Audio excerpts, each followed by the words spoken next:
Hi everyone, I'm Jeff. Damn it, Jeff. That's Don. Damn it, Don. We want to welcome you to DGG Presents. We're your two favorite damn good games creators and game masters. And in this podcast series, we're going to go over damn good games content, creations, and some tabletop RPG tips and tricks to improve the whole gaming experience. So sit back, grab a drink, and enjoy. Yar.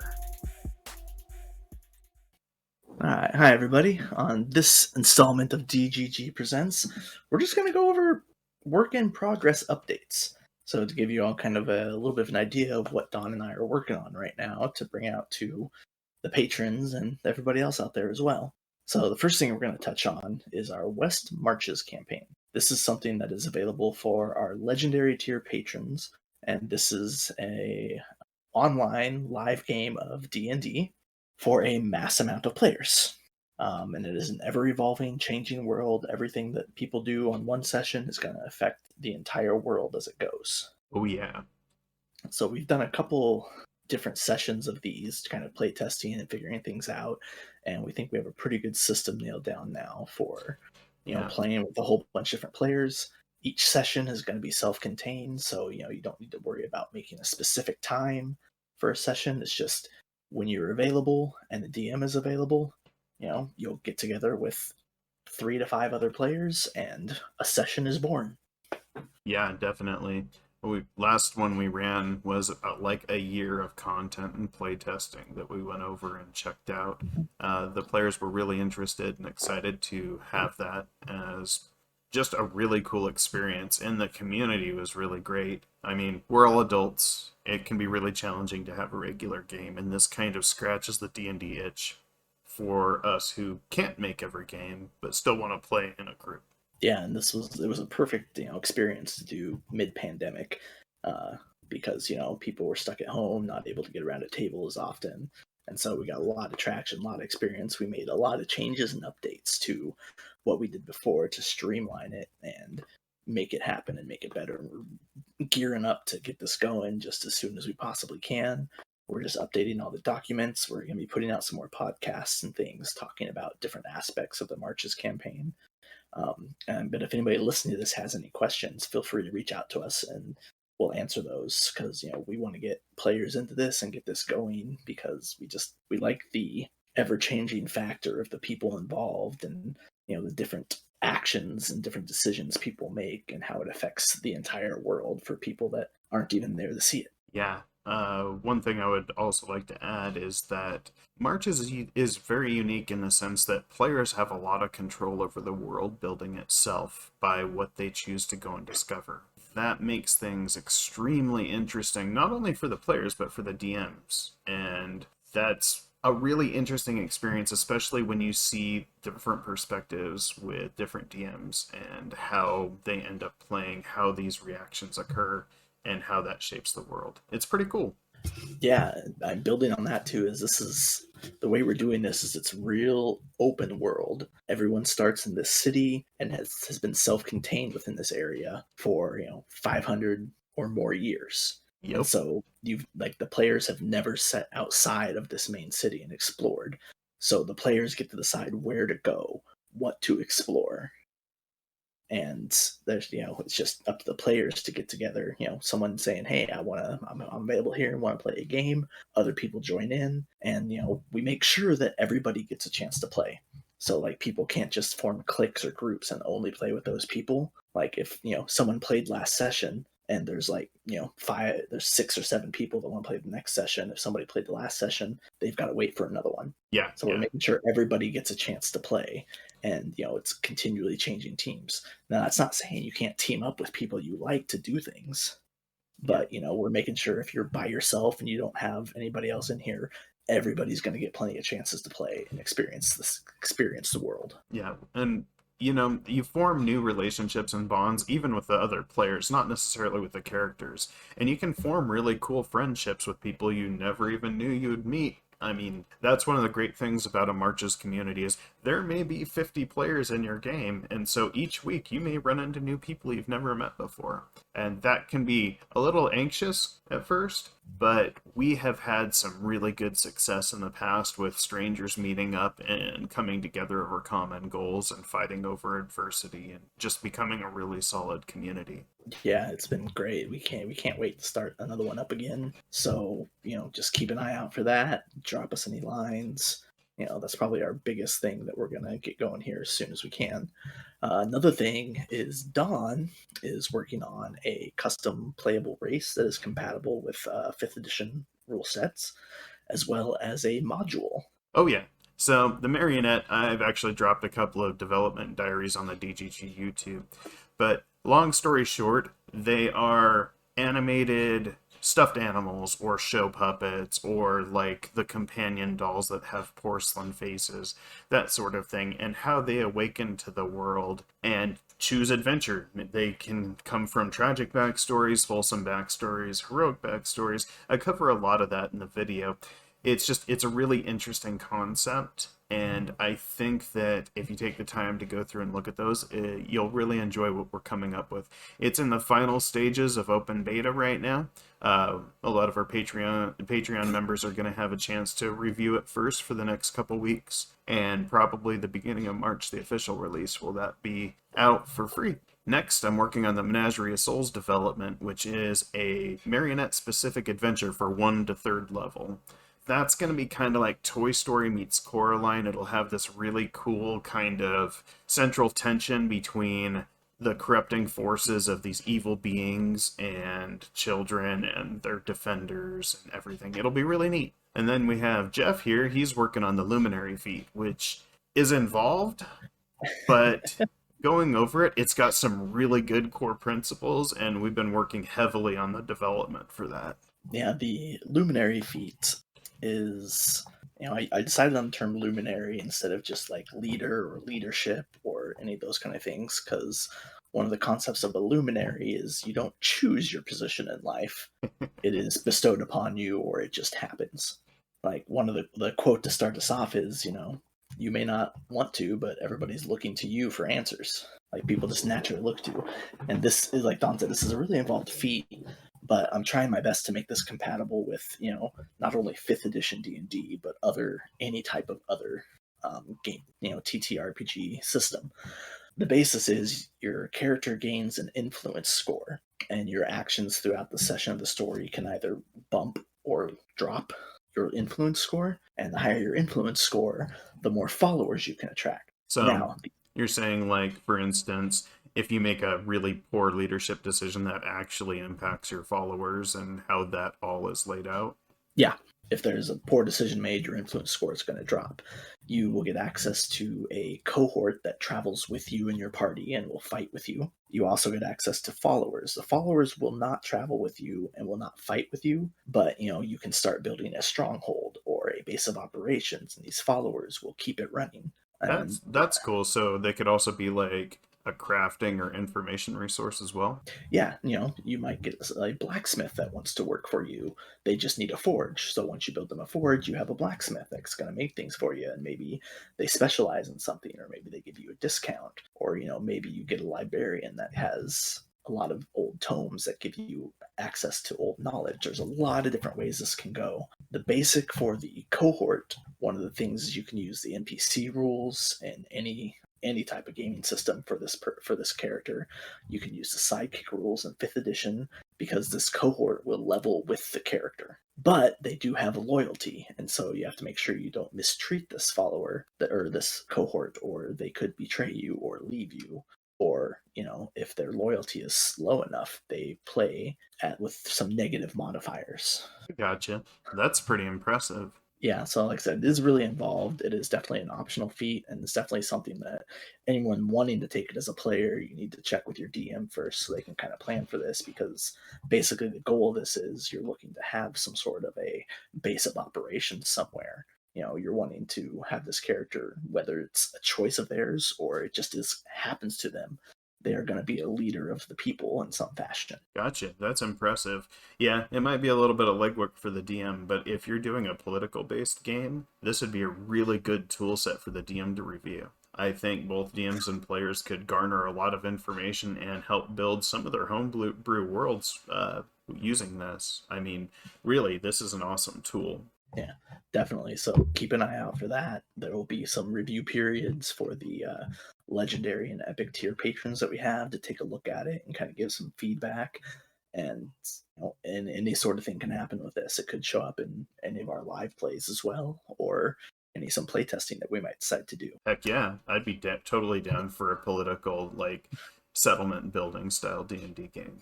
All right, so something else that Don's working on now is an Animancer class, a different subclass you can play. All right, so the Animancer is an interesting class. It will be its own total core mechanic. It was originally named Witch, but it didn't really hearken to the witchy kind of feel. It focuses on using your own life force to empower and to create really cool benefits. One of the primary forces or focuses of the class mechanics is a thing called a life tether, and depending on the subclass of Animancer you choose, that life tether can do things like amplify or share damage, or share healing, or create different buffs and benefits. It's been in development in alpha for about 8 months total time, and we've done several playtests, and it's still kind of underpowered compared to other classes, but it's like one of the penultimate support classes.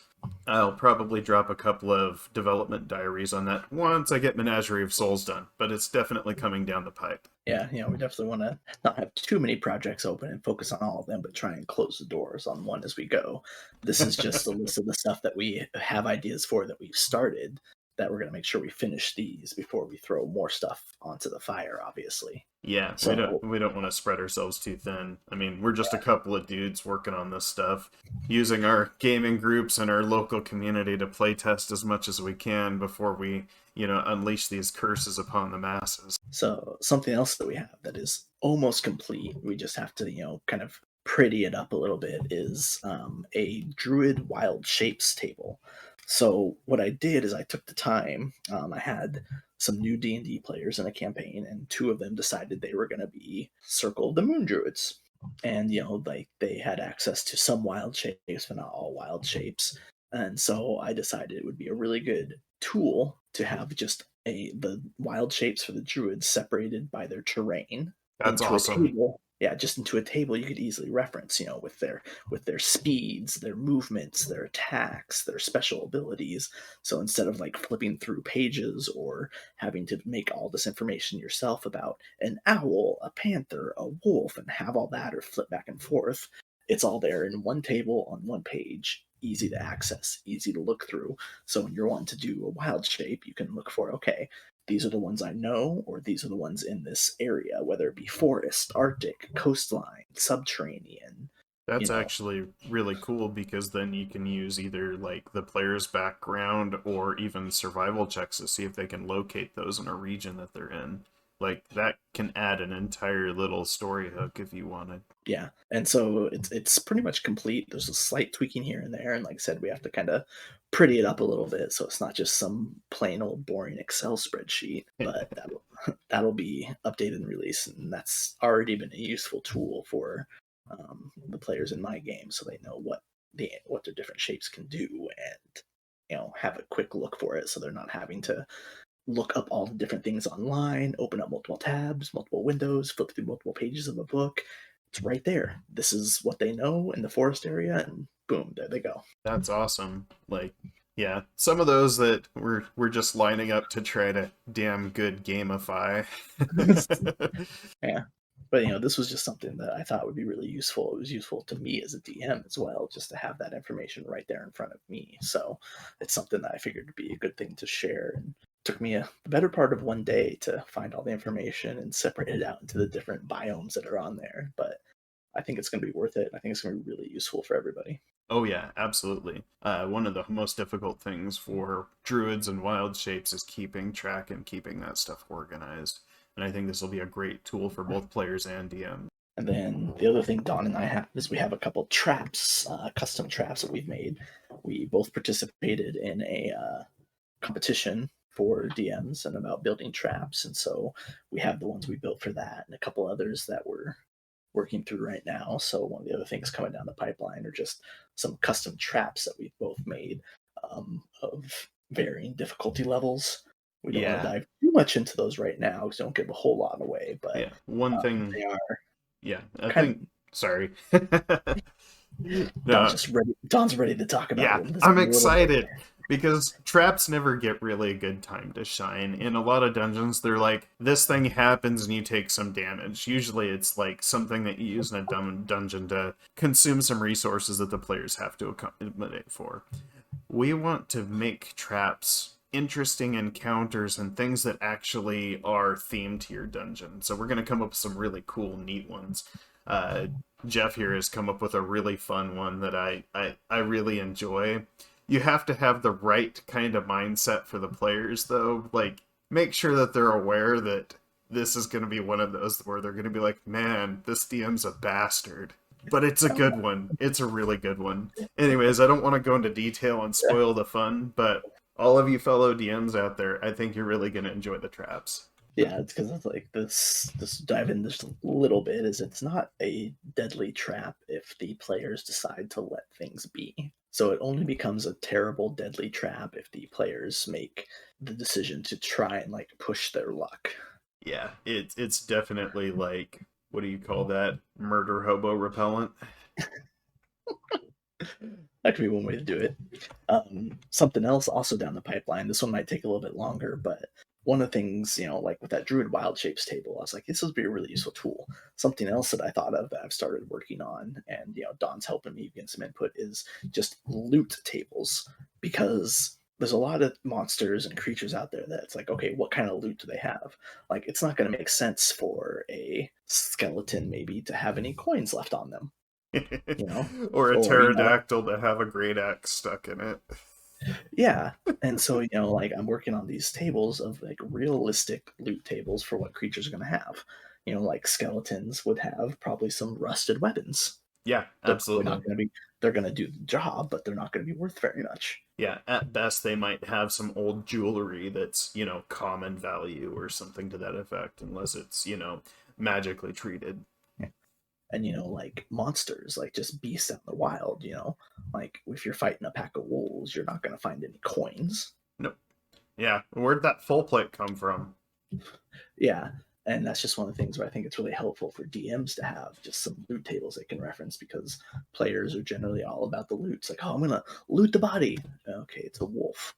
But rather than being like, it's a wolf, you don't get anything, maybe they're able to, harvest some hide from that wolf. Yeah. Maybe wolf, ate a merchant and there's some coins in the belly, maybe, just like something that would be realistic, but maybe a little more in depth to find. Yeah. Maybe like they find venom in a snake, or Yep. Or spell components. That's one yeah, thing that you can do, is have substitute spell components that that are consumed that have cost. Like, those are things that we're looking at as well. yeah. And then something Don's been working on, and I'm kind of a fan on this because this takes me back to, Diablo or Final Fantasy VII type things almost, is gems and sockets for weapons and armor. Yeah. So one of the things that I've always had a beef with, and, I'm sure there's probably some 3.5 players that are pumping their fists in the air right now, is that 5e D&D, they're like, yeah, it's a +1 weapon. Well, magic weapons were typically designed for a specific purpose, and gems and sockets allow DMs and players to customize magic items to have a specific thing. Early tiers, maybe it's only an additional point of fire damage when you socket this gem. But as it moves forward and tiers up, different sockets and different gems have like these synergistic bonuses that grow and develop, and you can make some pretty interesting weapons, armors, trinkets, even magical caster gear out of them. I'm not going to go into heavy detail with it because there's quite a bit of balancing that I still have to do mathematically, and DMs, there will be a note about power creep and how that can affect your game inside this little submodule. I promise. I won't ruin your game, or at least I'll try not to. Yeah.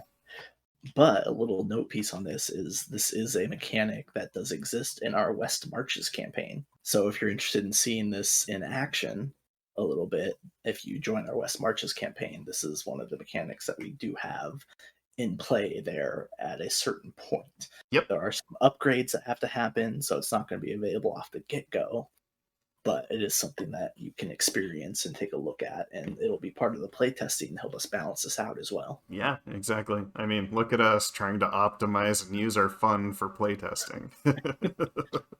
Exactly. Okay, the last kind of current working project we have going on right now is a module that I'm working on, which is going to be intended for D&D 5e, but will be able to be converted into some other different systems as well. What happened was Don had this kind of one-off, kind of comic relief, just fun character to play because he wasn't sure if he was going to be able to play in a game I was running regularly. I took this character and made them kind of the focal point of an arc in the story there. So it's going to be a module from levels like either 5 to 8 or 5 to 10. I have to like figure out exactly where it's going to go.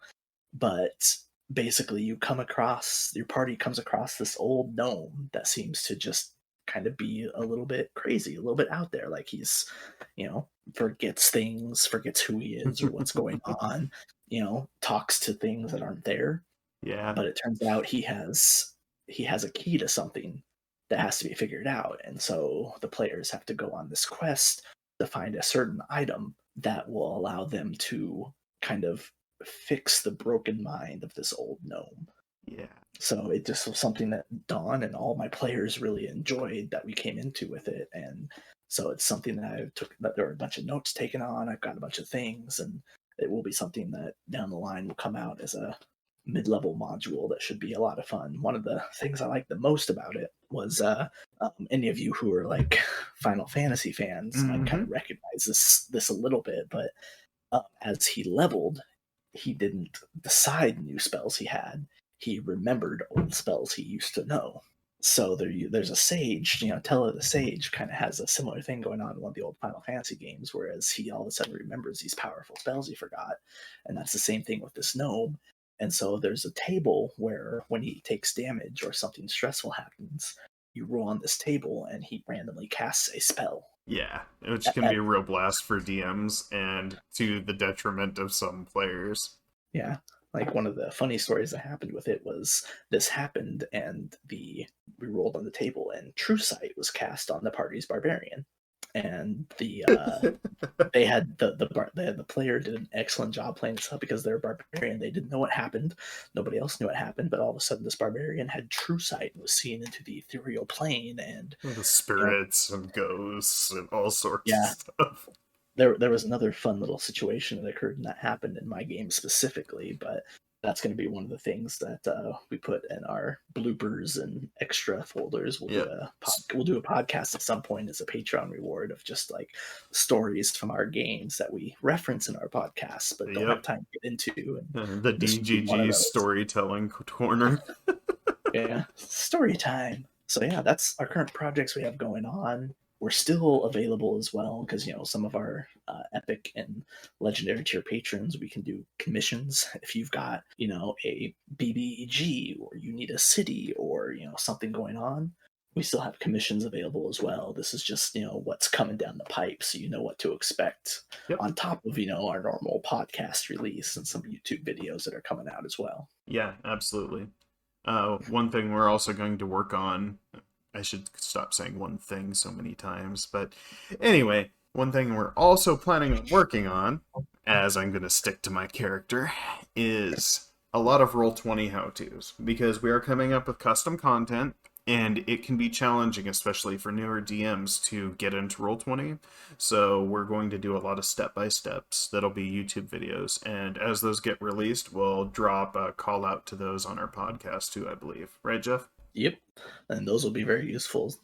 I did not have any experience with Roll20 before we started our last West Marches game, and Don did a tutorial that helped out a lot. And there's a lot of things that Don knows and experience that can help newer people, especially DMs. be able to do these things. You can do a lot with Roll20. There's a lot of custom content you can put in. It just takes a little bit of time and effort. And so, these videos will kind of help show how to do that for some of our custom content as well. So you know how to put it into Roll20 for use. Yeah, the last thing we want to do is give you content and then make you have to work even harder to implement it. Like, Yeah. obviously, these PDFs will be something that if you're sitting around a table with your buddies, awesome. I wish I were as lucky as you, but I gotta use Roll20 most of the time. So, because of that, I'm getting pretty good with it, and I'm more than happy to make these simple, straightforward how-to videos as I can. So that's our kind of current works in progress, and we're hoping to bring those down the pipe to you. Give us a like, give us a subscribe, become a patron, and give us some feedback. Let us know what's going on. If you out there are working on something similar to one of these maybe, and you want to kind of tie together and see what we got and plan out, reach Yeah, out to us for that as well. I mean, let's we're collaborate. I mean, collaboration beats competition every single time. The more of us that work together to make this a great hobby, the more our content is gonna rock. exactly. I have nothing to add to that. So with that, we'll see you all later. Yep. Stay legendary, folks.